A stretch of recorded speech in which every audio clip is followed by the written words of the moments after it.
Hello and welcome to the Watches TV. Let's continue our saga about calendar watches by focusing on the basic indication. And the first and most common one is of course the date, which is in other words the number of days in the month.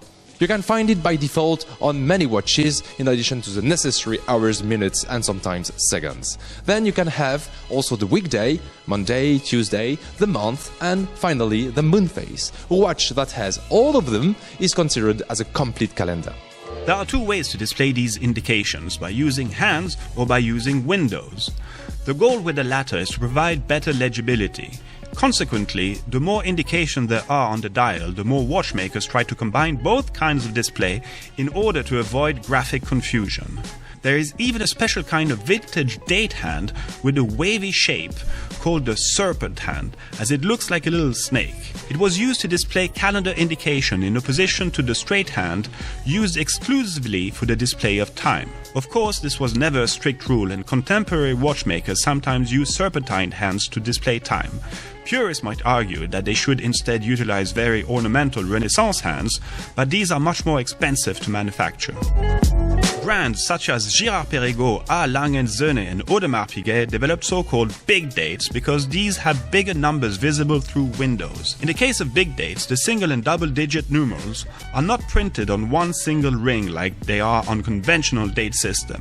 The date is displayed by the interaction of two discs or one disc and a cross, each printed from 0 to 9, whereby the 0 could also be just as blank with white zone. Positioned just below the dial and powered by a dedicated system, each of these discs move independently to compose each double-digit date. It is somehow bizarre that the moon phase is considered as one of the calendar indications if we take into account the fact that our calendar, the Gregorian calendar, is a solar calendar. And if you want to know more about that, I invite you to watch our first episode of this saga. There are several explanatory reasons. The first one is that the moon strongly influences life on Earth, starting with the tides. Some humans are also sensitive to the phases of the moon, in particular some are more active and energized during full moon periods. But moon phases are mostly appreciated for the decorative touch they lend on a watch dial. And some watchmakers like to design them in very creative ways, even making a signature element out of them like Stepan Serpaneva. Aside from the look, moon phases can also become technical challenges. Usually the moon makes a full rotation in 29.5 days, which just barely corresponds to real time, which is 29 days, 12 hours and 44 minutes, or 29.53 days. Consequently, watchmakers worked on developing super precise moon phases.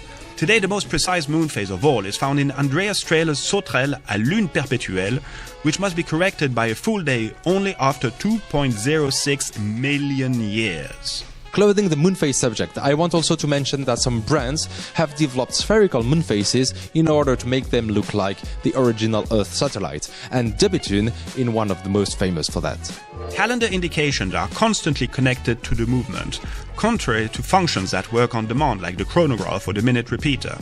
For this reason, they can be sensitive to set. For instance, you should never try to change them when the watch time is between 11 p.m. and 1 a.m. As the time indication passes midnight, the mechanism is generally already well into process of switching to the next day.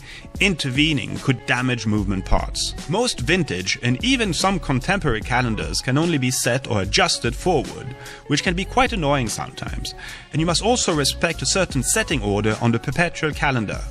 One of the things that brands are making a real effort to change in such movements today is to secure the mechanism so that setting and adjusting them is possible at all time and in both directions. Regarding setting, it is usually the crown that controls the date, the day and the moon phase. Correctors are necessary when there are additional functions, such as the month, for instance. Correctors are tiny pushers integrated into the case. The wearer needs a stylus to push them. Some brands, however, have worked on practical alternatives, such as the underlug corrector created by Blancpain. The name says it all. They are located under the lugs and can be manipulated using a finger only. Let's finish by saying that usual calendar functions are great additions to a dial for a generally acceptable price. Now, let's see us for the next episode, which is about the annual calendar. See you! Bye!